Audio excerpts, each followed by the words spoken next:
Bunkers and stairwells, they listened. To Tel Aviv, under fire from Iran. Defenses scrambling above a city of civilians and military bases. From ballistic missiles, arriving minutes after launch. Impacts felt inside shaking buildings. Missile defense systems were also activated over Jerusalem. Israeli media reported several impacts across the country, including near military sites. A direct hit to this building reportedly left people trapped inside.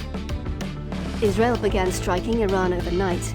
The nuclear enrichment site at Natanz, one of the first to be hit. A target for Israel's prime minister for decades, hit in what he said was a last chance to stop Iran making a nuclear bomb.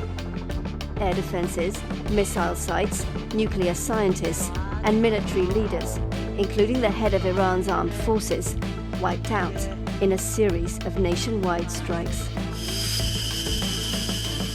An attack involving 200 fighter planes working with covert intelligence teams at a secret base inside Iran.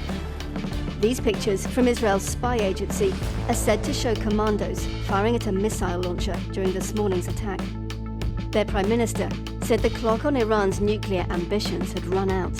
Moments ago, Israel launched Operation Rising Lion, a targeted military operation to roll back the Iranian threat to Israel's very survival.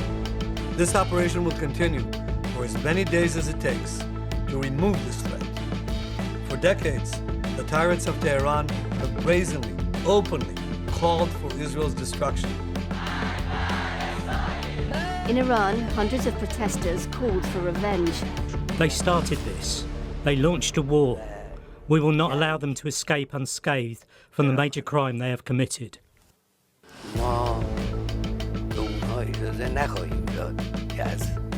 Iran has also now reported unconfirmed signs of radiation at the Natanz nuclear site.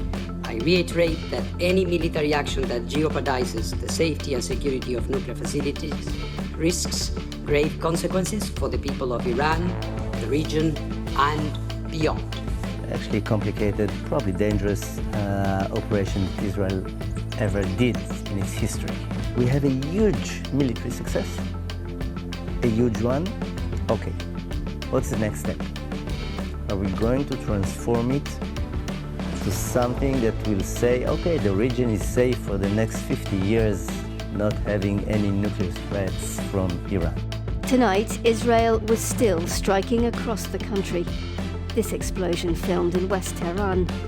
Others reported at nuclear facilities in Esfahan and Fordo. Israel says Iran was secretly building a nuclear bomb. Too big a risk, it said. But Iran may now decide that negotiations won't protect it from attack, and that a nuclear weapon will. A superpower at sea to defend its ally. Tonight, the US confirmed it helped Israel shoot down Iranian missiles. This sharp escalation after President Trump had been erring on the side of diplomacy.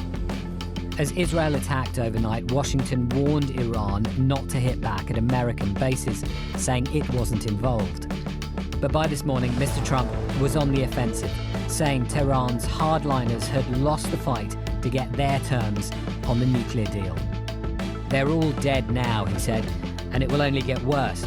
There has already been great death and destruction, but there is still time to make this slaughter, with the next already planned attacks being even more brutal, come to an end. In accordance with Rule 39... Tonight, the UN Security Council has been meeting in emergency session to discuss the crisis. Amid the calls for de-escalation, the Americans warned about further consequences. Timing was critical after Israel destroyed many Iranian air defenses last year and wiped out much of the deterrent effect of Hezbollah on its own border. Mr. Netanyahu argued now was the time to strike. But Mr. Trump, via his envoy Steve Witkoff, turned instead to rounds of talks with the Iranians, meaning this close but often fractious relationship was under even more strain. Mr. Trump told the Israelis publicly and privately he wanted more time for talks, leading to a tense 40-minute phone call on Monday. There's a chance of massive conflict. We have a lot of American people in this area, and I said, we got to tell them to get out. Mr. Trump said he was losing confidence in the talks, but as late as yesterday was still equivocating over an Israeli strike. I'd much prefer an agreement. As long as I think there is an agreement, I don't want them going in, because I think that would blow it. Might help it, actually, but it also could blow it. It comes in a region on edge. Some American embassies and bases are already partly evacuated. At home, Mr. Trump has been preparing for his big military parade. His hope now is that his allies' deadly pressure pushes Iran towards a nuclear deal on his terms. His opponents are already accusing him of enabling a reckless gamble, risking America getting dragged into a war with Iran. Tom Bateman, BBC News, Washington. Support for Israel, but there also is strong animosity to any further involvement in Middle East wars and the 40,000 US troops that are in the region. Now, Donald Trump, you know, he's always talked about to destroy Iran's weapons-making capability. What does that mean? How far will it go? All we know on day one is that it's going to take days, with all of the dangers of escalation, both deliberate and accidental. But there are Iranian hardliners who also have been waiting to have a go at Israel. They believe they were